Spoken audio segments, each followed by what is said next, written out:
Assalamualaikum warahmatullahi wabarakatuh. Sebelumnya perkenalkan, nama saya Fitriana dengan NIM 2500236. Saya merupakan mahasiswa semester 2 Program Studi Administrasi Pendidikan Fakultas Ilmu Pendidikan.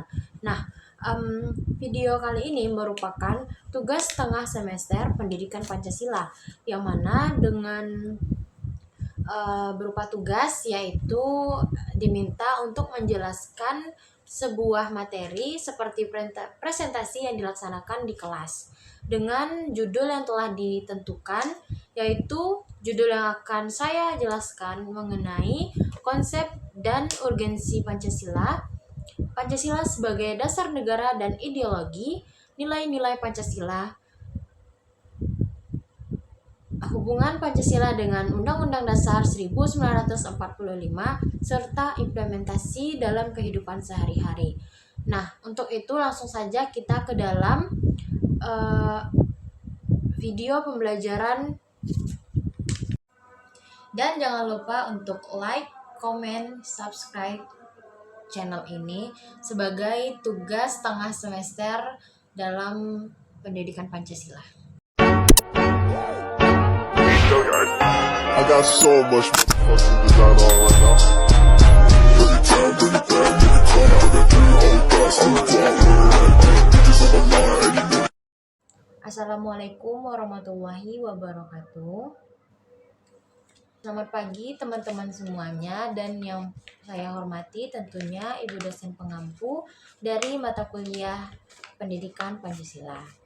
Nah, alangkah baiknya sebelum kita memulai materi pada hari ini, kita membaca basmalah terlebih dahulu. Nah, sebelum kita mempelajari materi yang akan saya jelaskan nantinya, saya akan mengulas sedikit mengenai mengapa penting bagi kita warga Indonesia mempelajari pendidikan Pancasila. Nah, apakah ada yang tahu? Nah, benar sekali, agar menjadi warga negara yang baik dan bertanggung jawab. Nah, sekarang saya menampilkan materi yang akan kita bahas pada hari ini. Pada pertemuan ini kita akan membahas mengenai konsep dan urgensi pendidikan Pancasila.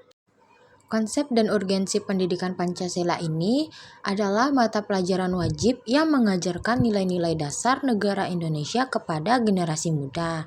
Di era modern, pendidikan ini sangat penting untuk membangun karakter bangsa. Nah, tujuannya yaitu membentuk warga negara yang memahami ideologi negara dan memiliki kepribadian nasional yang kuat. Selanjutnya, Pancasila sebagai dasar negara dan ideologi.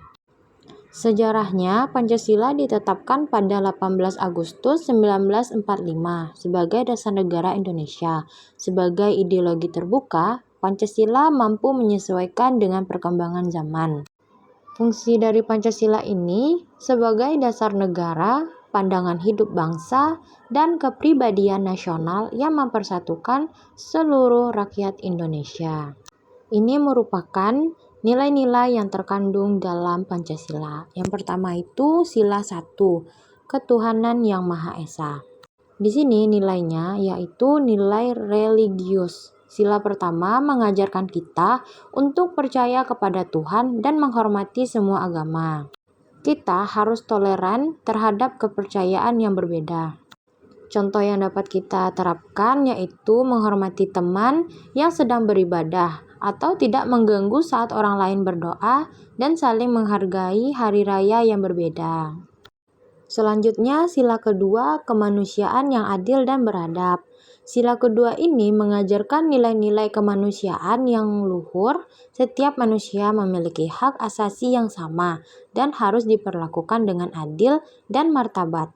Contoh penerapan yang bisa kita ambil dalam kehidupan sehari-hari yaitu saling tolong-menolong ketika ada yang kesusahan, menghargai pendapat orang lain dengan sopan. Nah, pada sila ketiga yaitu persatuan Indonesia. Nilai-nilai utama pada sila ketiga ini meliputi persatuan, nasionalisme, dan semangat Bhinneka Tunggal Ika. Kita harus menjaga integrasi nasional meskipun Indonesia memiliki keberagaman suku, budaya, dan agama. Nah, contoh penerapan yang bisa kita lakukan yaitu merayakan keragaman budaya dengan menghargai tradisi daerah lain, mengikuti upacara bendera dengan khidmat, dan bangga menjadi bagian dari Indonesia. Persatuan adalah kekuatan kita sebagai bangsa Indonesia. Pada sila keempat yaitu kerakyatan yang dipimpin oleh hikmat kebijaksanaan dalam permusyawaratan dan perwakilan. Sila keempat ini mengajarkan nilai-nilai demokrasi dan musyawarah mufakat. Keputusan diambil melalui hikmat kebijaksanaan dalam permusyawaratan, bukan paksa atau suara terbanyak semata. Yang mana bisa kita lihat yaitu ketika mengambil keputusan banyak orang yang tidak melakukan musyawarah namun malah memilih untuk voting yaitu suara terbanyak. Pada sila kelima yaitu keadilan sosial bagi seluruh rakyat Indonesia yang mengajarkan kita untuk peduli terhadap kesejahteraan bersama. Nilai ini mencangkup demokrasi ekonomi, pemerataan kesempatan, dan kepedulian terhadap warga Indonesia atau kepada warga negara. Nah, contoh penerapannya itu seperti mendukung produk lokal dan UMKM. Dan masih banyak lagi penerapan yang bisa kita lakukan. Apa hubungan Pancasila dengan Undang-Undang Dasar 1945? Yang pertama, Pancasila sebagai sumber hukum. Pancasila adalah sumber dari segala sumber hukum di Indonesia. Pada pembukaan Undang-Undang Dasar 1945 memuat kelima sila Pancasila sebagai dasar filosofis negara. Nah, yang kedua itu sebagai hierarki hukum Indonesia. Pancasila berada di puncak hierarki hukum sebagai norma dasar negara. Semua peraturan perundang-undangan harus bersumber dan tidak boleh bertentangan dengan Pancasila. Selanjutnya kita akan membahas mengenai implementasi Pancasila.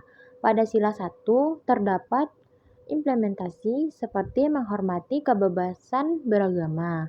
Pada sila kedua yaitu menghargai hak asasi manusia dan saling membantu. Pada sila ketiga serta menjaga persatuan dan cinta tanah air. Ini merupakan wujud nyata penerapan Pancasila dalam kehidupan sehari-hari. Selanjutnya, pada sila keempat itu terdapat bermusyawarah untuk mencapai mufakat.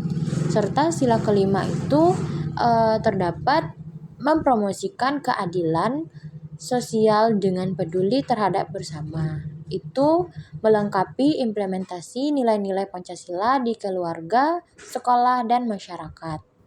Nah, ini adalah contoh konkret implementasi Pancasila, yaitu yang pertama kalau implementasi keluarga dan sekolah, di keluarga kita menerapkan musyawarah dalam keputusan rumah tangga.